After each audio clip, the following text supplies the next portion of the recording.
Skundu, kad mūsų super strawberry gėrimas yra per surus, tai dabar tikrinam.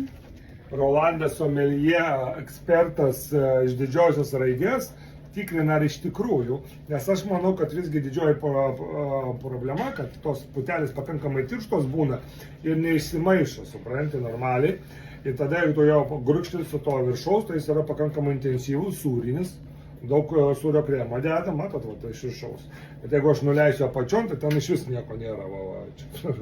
Va, bet manau, kad yra variacija, kad ir suroka, arba druska pasikeitė.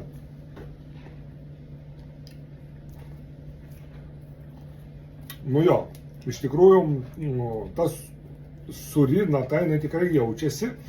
Ir jeigu tu tikėsi kažkokio visiškai super saldaus gėrimo, gal nėra šiek tiek priimtina, bet jis toks labiau cheesecake'as. Braškinis cheesecake'as, va kas čia yra ant skonio. Baisiai skanu, tas sūris su tą braškę dera, tai kaip nežinau kas. Bet jeigu jums nepatinkame, mums to druskos biškai pamažinti negaila. Negaila, bet to rykštumo šiek tiek sumažės, suprantate, čia ne drusko esmė, o to tokio nateliai išryškinančio skonį.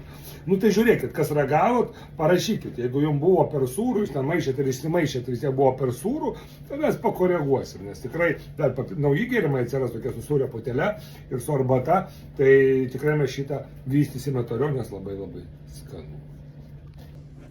Tai vis daug skėlis, kaip ten skanu, žiūrėk, jeigu tu negersi, tu man atiduodi. Nori? Čia šiaip tai mano čia gėrimas. Mildas mėgstamiausias gėrimas beje. O, blet, naujas gėrimas. Nesikeikim, to jūs čia nesimokykit. Jo, aš taip kaip Marozas išgarsėjau, jūs dar dabar išgarsėsite.